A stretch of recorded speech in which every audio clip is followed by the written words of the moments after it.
So if the shooter's black, it's, bet you it's one of them BLM boys. So that's what they do. They get them all stirred up and they go out and pull shit like this. Or if the shooter is transgender, it's like, See, there is no such thing as transgender. We've been trying to tell you. It is mental illness, and they all have it, and they're trying to shove this shit down our kids' throats, and this is what happens. But if it's a white Christian nationalist doing the shooting, it's, well, that's obviously something that Joe Biden has driven this man to do. But he's a lone wolf, and you cannot blame an entire group of people for the actions of one deranged individual.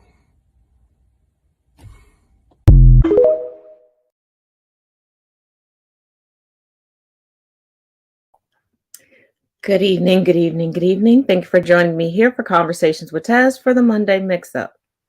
Now, before we get into the nitty-gritty of everything, there's a lot of confusion going around because, as always, the right-wing talking points are getting passed around all the time. And if we've learned nothing from the Trump presidency and COVID, comprehension is very low in this country. So let's break down disaster relief and how it's handed down to the people, okay? Pay close attention. I'll see you in 2 and 2. I feel like it's going to be a lose-lose with this video regardless, because even though I'm trying to be caring and as sensitive as possible, people are going to take this in and run with it. But I'm just going to give y'all the facts, okay? Because a lot of people don't understand civics, and a lot of people don't know the difference between your federal and your local government. So let's try to break this down and what's going on in Maui.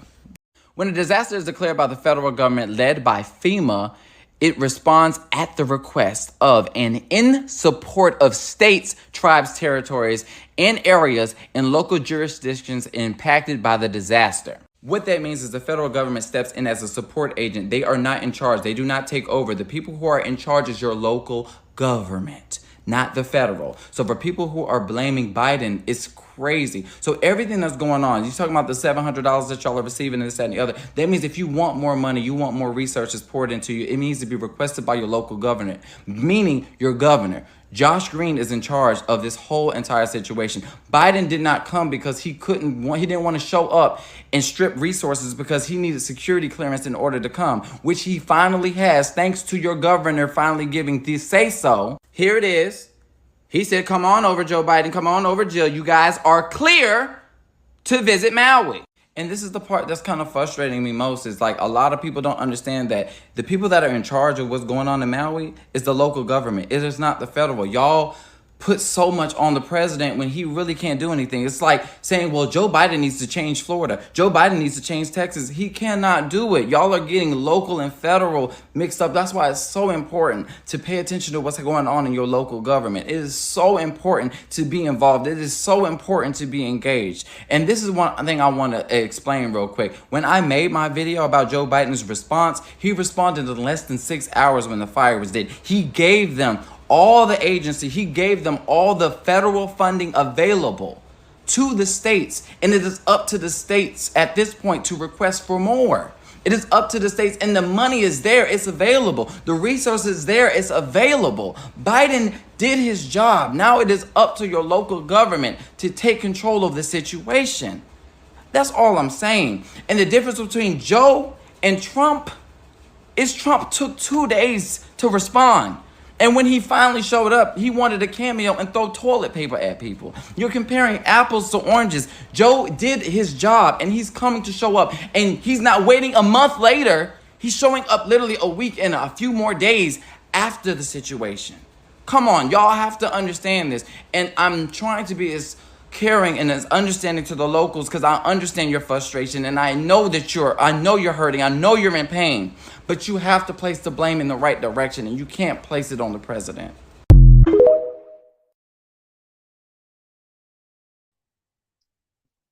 Absolutely. And let us not forget that once it was requested of the White House that a disaster be proclaimed, it was. People have gotten so used to, with politics, ratings and photo ops. No, that would be like somebody rating you at your job according to how many people come in and say hello to you, according to how many pictures you can take with the customers or your clients or your patients. Like, do y'all not remember the debacle with Puerto Rico? And Trump just tossing paper towel rolls at folks?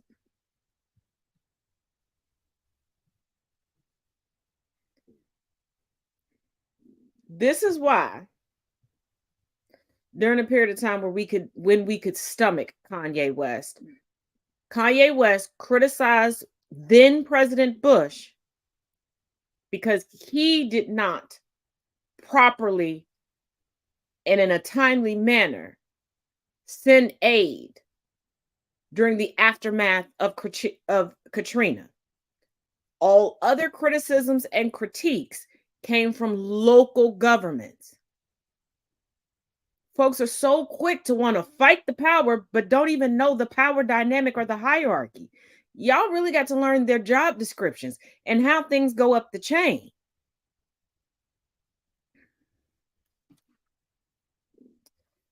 But, all right. Let's get into today's updates regarding all things legal, all things Trump. Now we're going to go in and out of Fulton County because I have to keep going back and forth, okay? But bear with me. It's Monday. Okay, let us not forget that there were 3 co-conspirators that claimed they took direction from Trump and his legal team and believed that they were electors. That's Sean Steele, Kathleen Latham, and David Schaefer. Quick caveat regarding Mar-a-Lago. Remember, the IT guy has now flipped on Trump and seems to be working with the prosecution. Additional cases / charges could be on the horizon in Georgia for the rest of the fake electors. Harrison Floyd. The Black Voices for Trump guy, the only one of the co-conspirators that's still incarcerated. In a court appearance, he said that he cannot afford an attorney and has, as of yet, not been able to get a public defender. There is crowdfunding going on for him, but it's only for the bail fund. I have not seen anything as of yet regarding attorney's fees, but I go back and check periodically. But we do have a clip of him in court, so take a look. I've spoken with several different attorneys before flying out here. Their cost is typically between $40,000 to $100,000 just to retain a lawyer for these charges, and then they charge hourly. I cannot afford. I'm not going to put my family in that kind of debt, especially with my daughter. I cannot afford an attorney for something like this. Okay. Well, Scott McAfee, Judge McAfee will go through the process. If you choose to represent yourself and to not retain a lawyer, he will go through that process and those questions with you. I just want to advise you of your right at this point, that if you wish to hire a lawyer, you have the right to do so. Okay? I understand. Okay.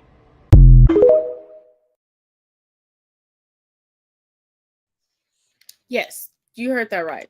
That man is a whole ass father and decided to put himself in a position where he could be for a great length of time separated from his daughter, and or also put her in danger, because we know what happens when you get in deep with Trump. The moment things don't go exactly Trump's way, either he doesn't know who you are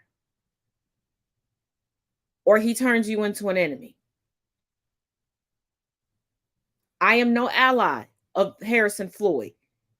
He is a fully grown man. He made every choice and decision that he wanted to. My compassion goes to his daughter.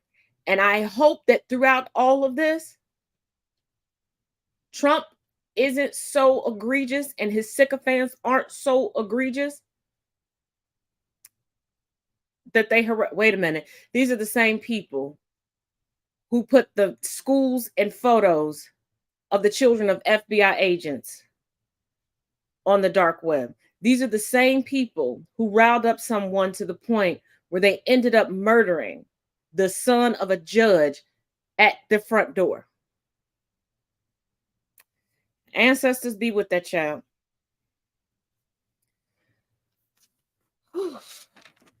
Now, real quick, Politico recently did a poll and stated that 51% say that Trump is guilty. Now, out of those polled, let me repeat, out of those polled, 14% that identify as Republican said that he's guilty. 88% that said that they were Democrat say that he's guilty. 53% that say that they are independent believe that Trump is guilty.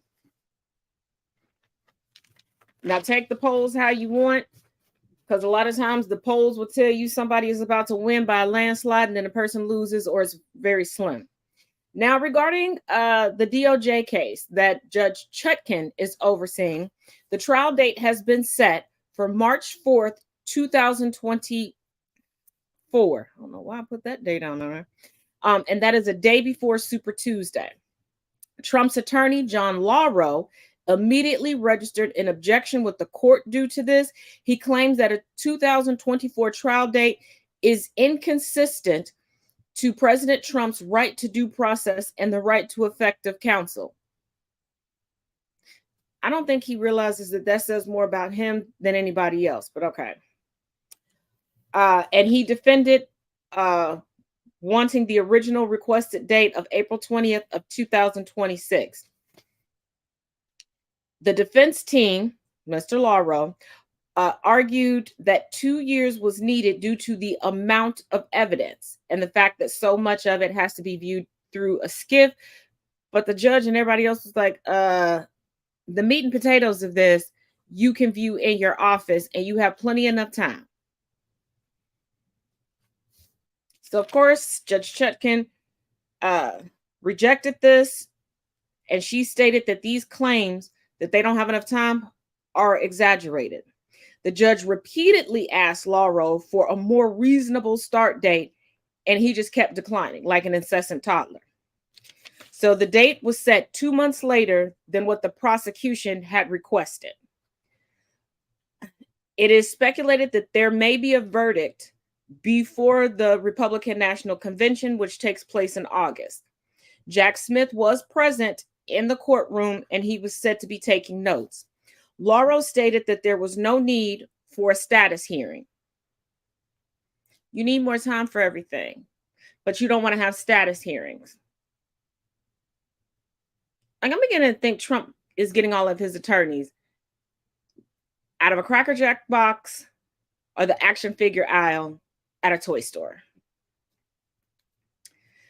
The defense had to be told to take the temperature down in the courtroom because Lauro continued to get loud and argued passionately. Lauro was also quite stubborn throughout the entirety of the hearing. The current calendar for this trial, for the documents case with Judge Chutkan, this is the calendar. Pretrial motions are due by October 9th. The prosecution must provide notice of evidence on December 4th. December 11th, it must be disclosed who anybody's expert witnesses are. On December 18th, exhibits must be disclosed. January 15th, jury instructions must be given. February 19th, witness list must be turned in, and March 4th, trial must commence. In case anyone was wondering, there is no legal basis or argument for the delay of this trial, especially not until 2026. Now, if anything comes up and they have a valid reason later on, that's later on. The judge also had to remind the defense that additional attorneys can be hired and that per Trump himself, he is a man of means and not a pauper. Now, on to Mark Meadows' hearing regarding him wanting his trial moved into federal court. Raffensperger testified today. Now, we got some nuggets here. He said he faced multiple threats to himself and his wife due to the false allegations tied to the election lie. He also stated that Trump's efforts, and this is a quote, were an outreach to that extent was extraordinary. That Trump was just going above and beyond and overboard to try to steal the election. And he also thought that the call that he received from Trump, you know, that call that Trump keeps saying was a perfect call and that he didn't do anything wrong, was a campaign call. Raffensperger did confirm that no one from the Department of Justice or the White House was on the call, which is a further nail in the coffin for Trump. Because if you really thought that you were in the right, why remove any type of witness from being around? And then Raffensperger had to remind the defense during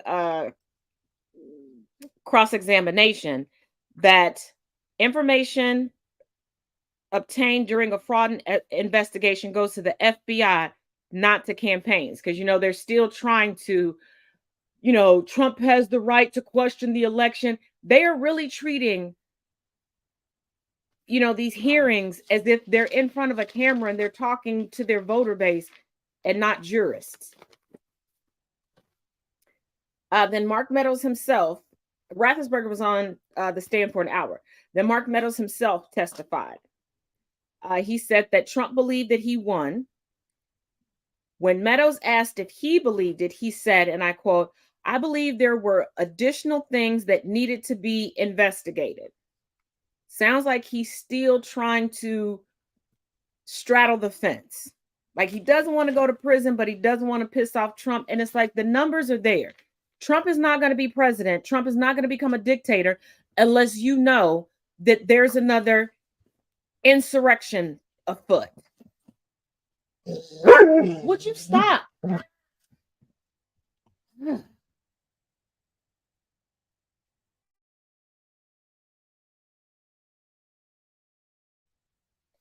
All right. So then he said, Meadows also went on to say that he believed that the signature verification issue in Fulton County, Georgia, had more credibility than any other allegation. So basically, he thought people were just coming in there signing anybody's name and going on. He also stated, "I don't know that I did anything that was outside of my role as chief of staff. So now we're just going to pretend to be incompetent and not know what our job description is for one of the highest positions you could have in the land."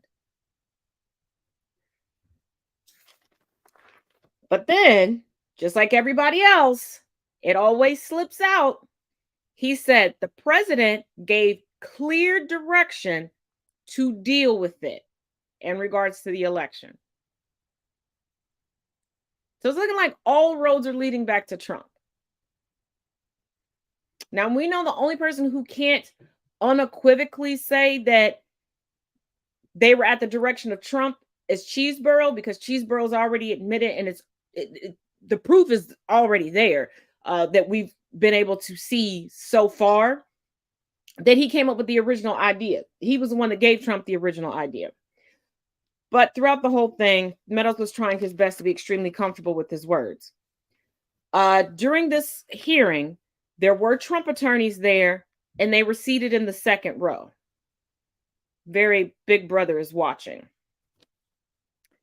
Meadows also admitted that he was shocked by a memo that was noted in the indictments that stated that it had been requested of Pence to only count half the votes.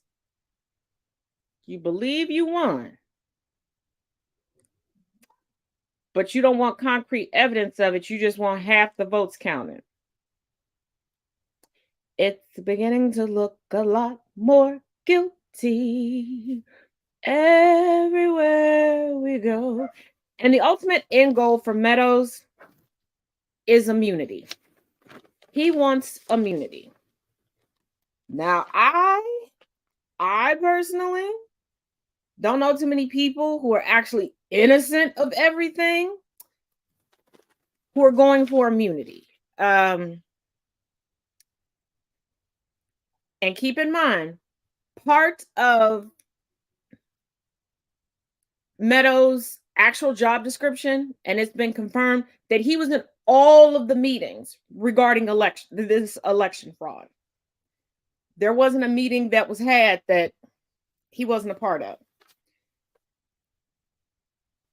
Now, we know that as far as the Fulton County co-conspirators, some of them are very well known. Some of them are. And then there's some of them that aren't that well known. They're not even that well known within GOP political circles in Georgia, which, and no, I'm not defending Trump or anything like that or the GOP. It's kind of easy to happen because in any city, any state, there isn't just one political circle, even when it has to deal with a political party. And depending on how you deal with the person, like there are people I've only dealt with via email. If my picture came up on TV or they saw me out and about, they wouldn't know it was me. There's some people that I only deal with on the phone. There are even people who interact heavily with my content online that I've seen at networking events and we didn't recognize each other. So it's possible. But one of the ones that Trump has been recently adamant about, especially on Newsmax, that he did not know is David Schaefer. Now, remember, I told you before, David Schaefer is the former GOP chair down in Georgia. But catch this, y'all. Trump endorsed him for the position of GOP chair, and he won by such huge numbers, and they've been on stage together. Oh, this debate next Thursday is about to be a cakewalk for you, girl. But I digress. Now, down in Georgia, there is a lot of distancing going on within the GOP, especially people distancing themselves from all things Trump. So you have Raffensperger, if you all recall, he is the Secretary of State, and other government officials are distancing themselves. Governor Brian Kemp has started what they're calling a parallel organization and recently boycotted the Georgia GOP convention. Trump was the speaker there. Parallel parties are being created. Now, the pro-Trump GOP still seems to have a stronghold on Georgia, but the mainstream GOP is still there. And then there seems to be some other offshoots that are less crazed, but still Republican. Now, y'all,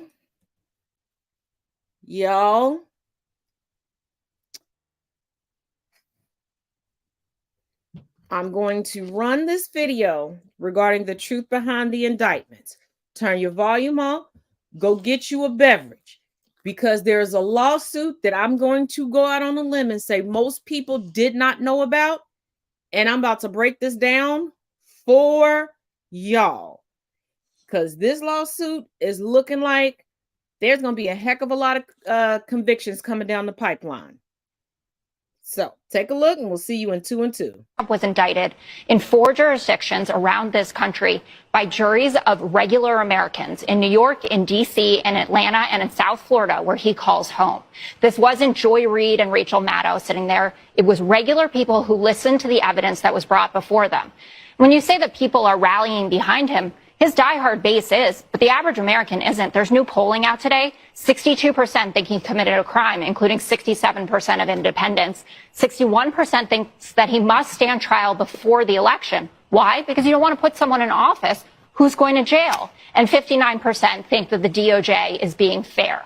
That shoots straight through the argument that this is a two-tiered system of justice. If you don't like that Joe Biden is fundraising off of it, Donald Trump is doing the same thing. He's having his moment. Mitch McConnell even, remember, he fundraised off Cocaine Mitch. Peaks from the point here, which is that Donald Trump was indicted in 4.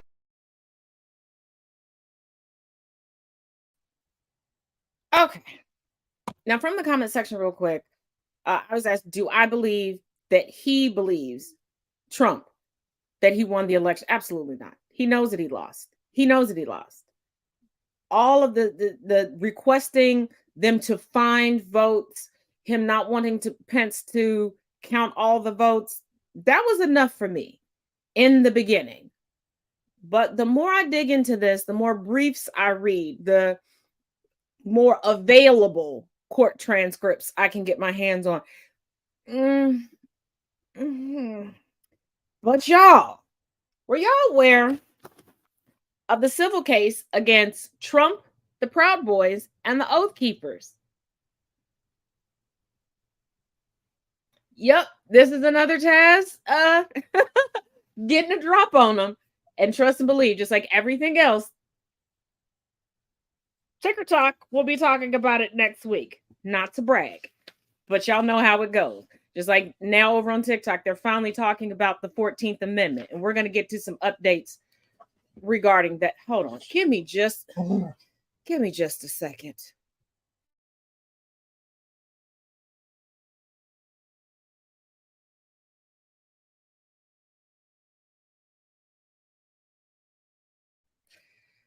All right, I don't know what the hell is going on with this dog today, but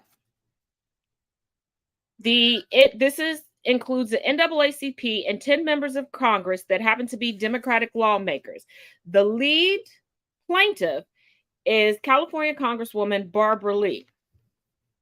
The suit alleges that Trump and his allies, the Oath Keepers and the Proud Boys, incited the violent riot on January 6th. The lawsuit does seek damages, and it was filed before the January 6th committee was even assembled. Did y'all hear that? This lawsuit was filed before we had a January 6th committee. Okay, that's important. Stick a pin right there. They are currently waiting on a decision from the appellate court, and not because they lost, because the lower court found in their favor and found that Trump, the Oath Keepers, and the Proud Boys were in the wrong and did incite it and need to pay up. So, of course, Trump, the Proud Boys, and Oath Keepers and their attorneys appealed. And the district judge there, the district magistrate, said no one, including a former president, is above the law, and no one, including a former president, is above accountability. And this was without all of the evidence that we have now. And yes, I know this is civil court and not criminal court, but go with me now. This was before all of the evidence that has currently been uncovered. This is without all of the discovery that is throughout 4 different jurisdictions. This was before the committee came together to find out just how guilty Trump really is. They got a victory, and they're waiting on victory number 2. So keep in mind, like I said, this is a civil suit. It is not connected to the current criminal suits. And it utilized the KKK Act of 1871, Section 19851. And they said that it was violated. And this is a quote from the case. That the act intended to protect against conspiracies that by force, intimidation, or threat sought to prevent members of Congress from discharging their official duties. And we know pretty much what Trump's self-coup on January 6th did. And if you listen to that verbiage is similar to that which is within all 4 of the cases that are pending now on the criminal level.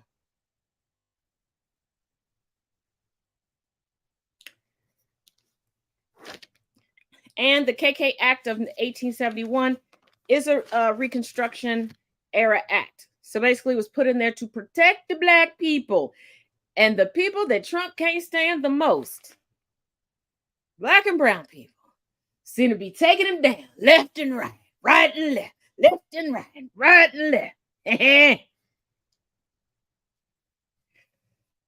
Now, let's get into the conversation that we have been following since it was first put onto the table. Trump and the 14th Amendment.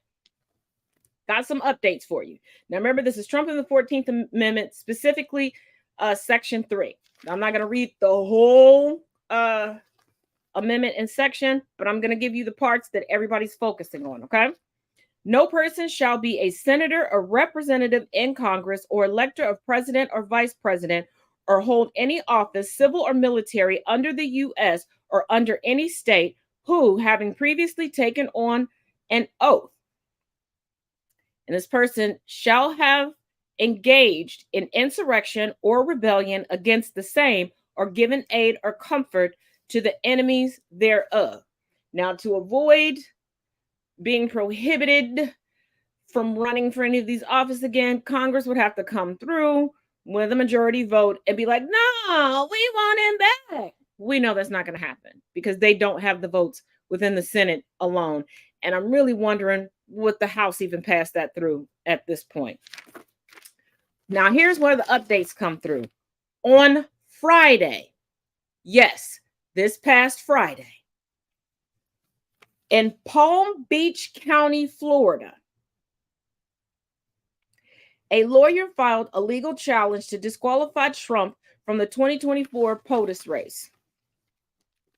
But wait, there's more. In New Hampshire, the Secretary of State, David Scanlon, is requesting legal advice through an administrative hearing to see how Trump can be disqualified from the ballot there. And in the world of legal pundits, this is catching on.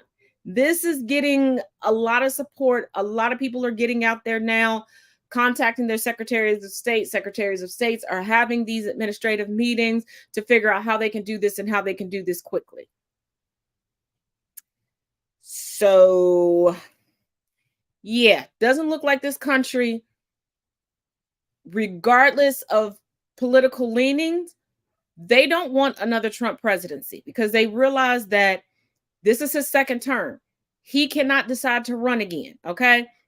There's no more FDR. There's no more 3 terms, no more 4 terms, no more 5, 6, 7, 8, 9, 10, 11. No. He would, at this point, I think everybody's catching the point that if Trump were to slip into office, one, he would pardon everybody and it would just start to be anarchy and chaos. And we see what's happening now with people just being upset that Trump is even being hauled into court, and the fact that they're threatening judges and everything else. It would be even worse. The targets on folks' backs would get even worse, and he would probably barricade himself into the White House. We would then turn into the countries that conservatives always tell us, well, why don't you try living there and see how much you like it? We're about to find out if Trump gets back in office. And I don't think anybody wants to see that. So I think they're really, really taking this seriously and trying to eliminate him even getting onto the ballot. So, whew,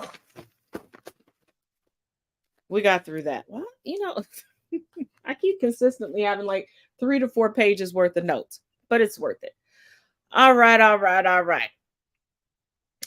Now, of course, when it comes to Trump, you have his voter base that's going to lie to you, and then you have everybody else that's going to try to give you the facts. So let's start off with a lie and then get to the truth.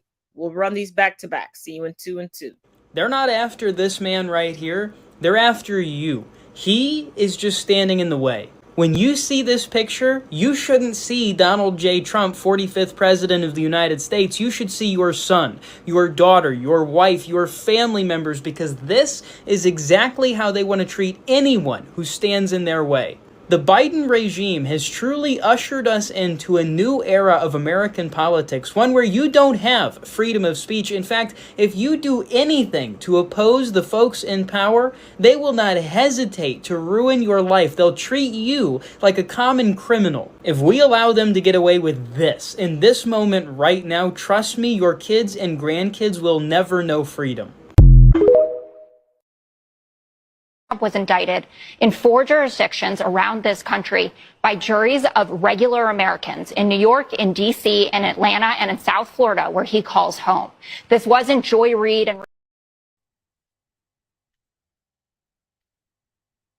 Have you noticed that whether on the news, online, or in real life,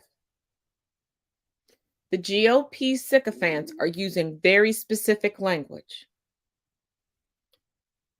It's almost as if the history that they're so fearful of teaching their children so their children don't feel bad, they know verse for verse, word for word, bar for bar. You want to know why I'm saying that? They're taking the descriptions of civil rights leaders, removing the names of the civil rights leaders, and inputting Trump's name. That your children and grandchildren will never know freedom. No, we don't. No, we don't. You should see your daughter, your wife, your mother.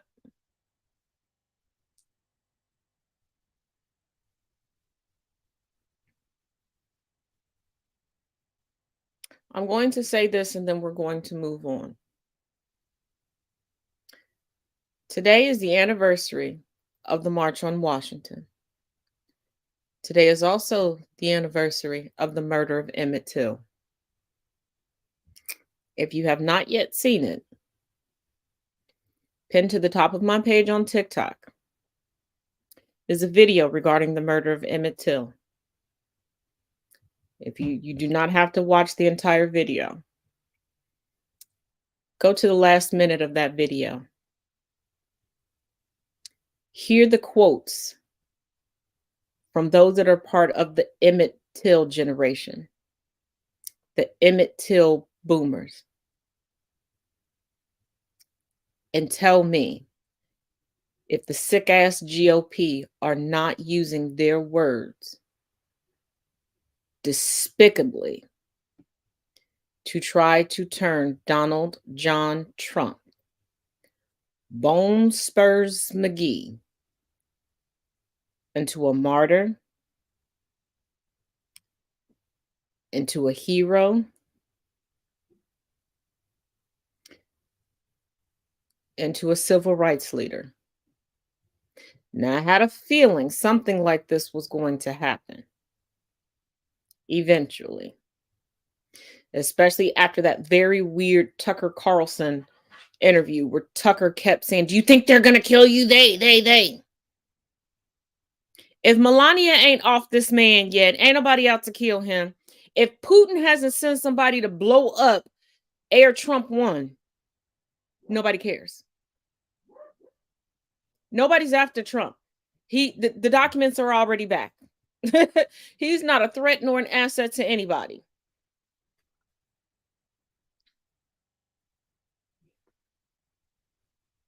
And see, they say these things because, and this is why I say, Black folks especially, but Black, brown, indigenous people of color, my cousins, come here.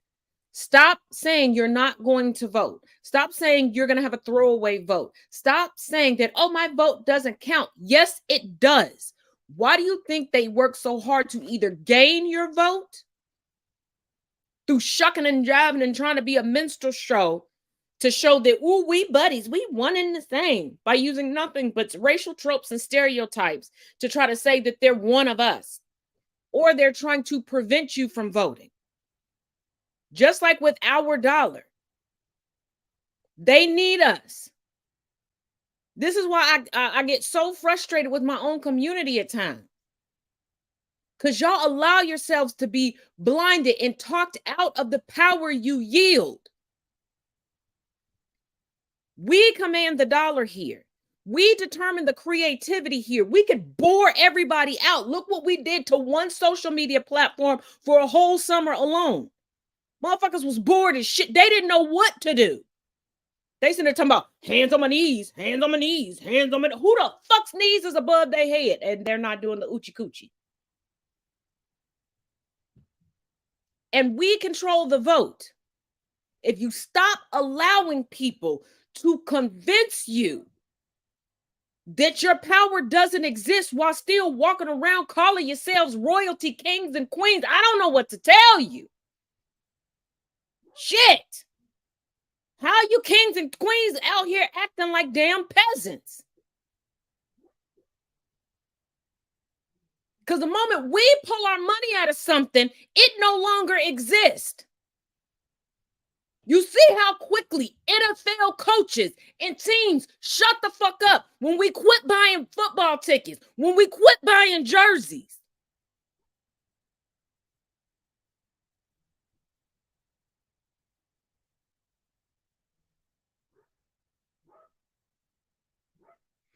Well, motherfuckers didn't want to be traded to certain teams. You see the NBA shut the fuck up real quick. And the WNBA was like, oh, they want to wear these shirts. They want to kneel. We gonna let them. Because they knew you pissed them black folks off. They will walk off the job, take all of their fans with them and all that money.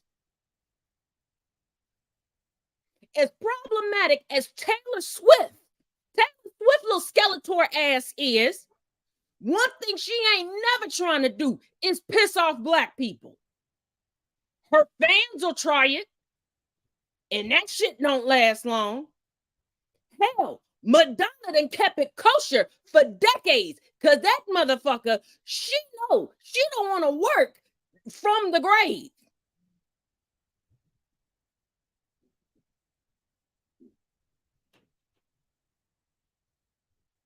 That's why Kid Rock low-key still trying to stay cool with the black community while trying to grift off of the GOP.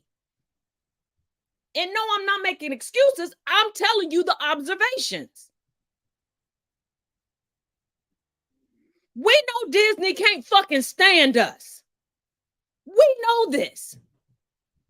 But Disney knows if we stop going to their parks, we stop buying their toys, we stop buying their dresses, we stop going to their movies, especially the comic book movies, it's a wrap.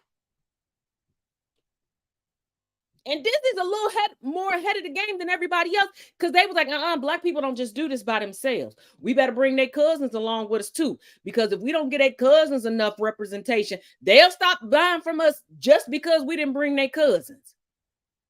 Why you think we went from Soul to Encanto to Red to come on, y'all.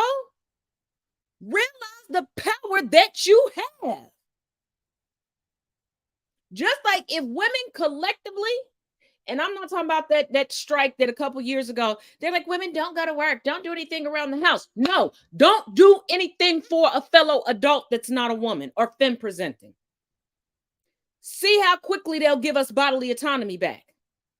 See how quickly they'll even out the wage gap.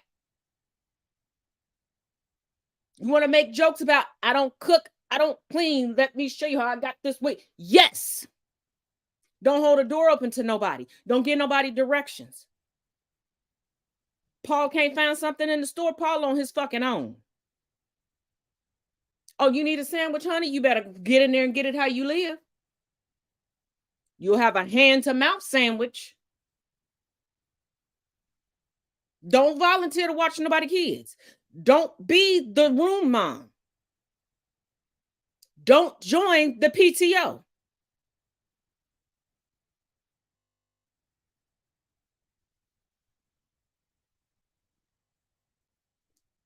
No, don't end the subscription services, especially not during a strike. The vast majority of the writers are marginalized people.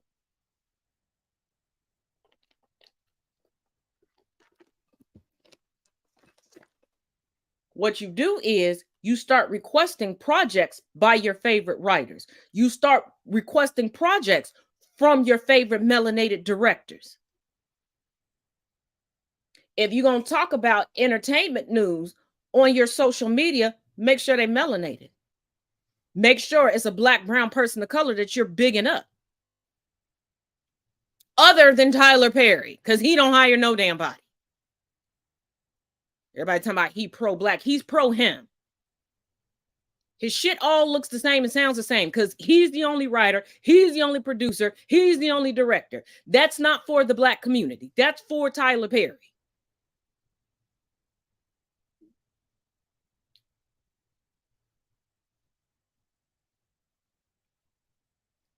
But realize your power. When you're on social media, if you have a creator that you love, stop gatekeeping them. If you got somebody who's constantly breaking stories to you, share the breaking news. Why go to somebody else's page 2 hours later to share it from there? If they're giving you good content, share it. Tell your friends, oh, come over and see such and such. Follow such and such. Give it.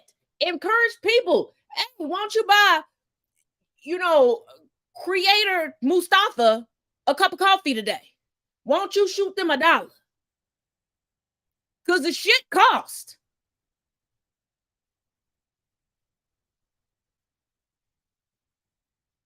If you want to end your subscription services, break that shit down through all of these creators that ain't getting no sleep.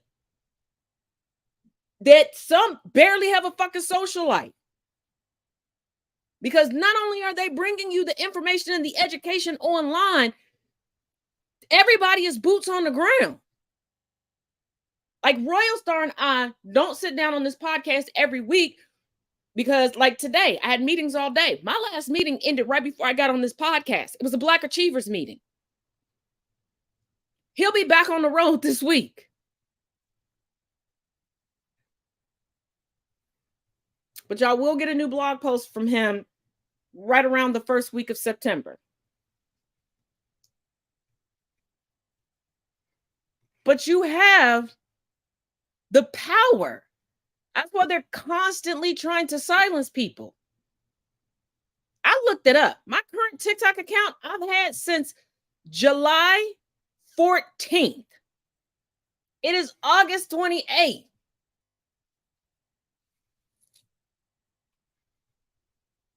This is right around when they snatched my last account from me.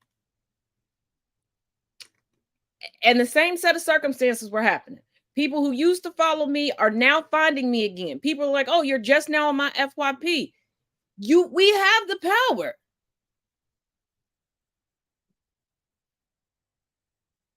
We have the power. That's why no matter how racist we know Trump is, he's not pulling a Ramaswamy.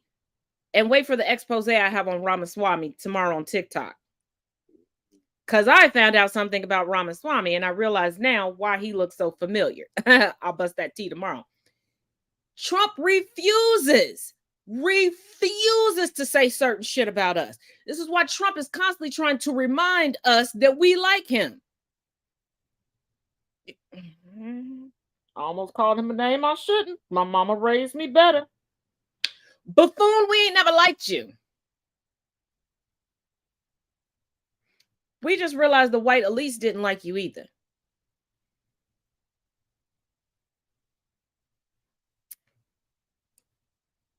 And if y'all think I'm joking about Trump wanting and desiring to be around and hobnob with the people that he's currently attacking, because we already know he doesn't like his voter base. Before I run this, make sure you check out all the links in the video. And as always, thank you for watching. But check out this last video and each one teach one, each one reach one. Meltdown. Share this Hillary video. Clinton, I think, is a terrific woman. I mean, just like her. I like her. Firearms first and then go to court. I think she's going to go down at a minimum as a great senator. I think she is a great wife. Very pro-choice. I just believe in choice. Maybe Bill Clinton was a great president. Look at the country then. We had no war, but I am strongly for choice. And the economy was doing great. It just seems that the economy does better under the Democrats. Everybody was happy, but Bill Clinton was a great president. I mean, the economy does better under the Democrats than the Republicans. Now, Bill Clinton was a great president. Hillary Clinton is a great woman and a good woman. We've had some pretty bad disaster under the Republicans. Great woman and a good woman. I think she's a wonderful woman. She's a wonderful woman. Certainly we had some very good economies under Democrats. Hillary's a very smart woman, very tough woman. She's also a very nice person. I know Hillary and I know her husband very well. They're fine people. To go to court, to get the due process procedures, like taking the guns early. Taking the guns early. A lot of respect for those two people. So thank you all for take the guns first, go through due process second. Half of Trump supporters into what I call the basket of deplorables.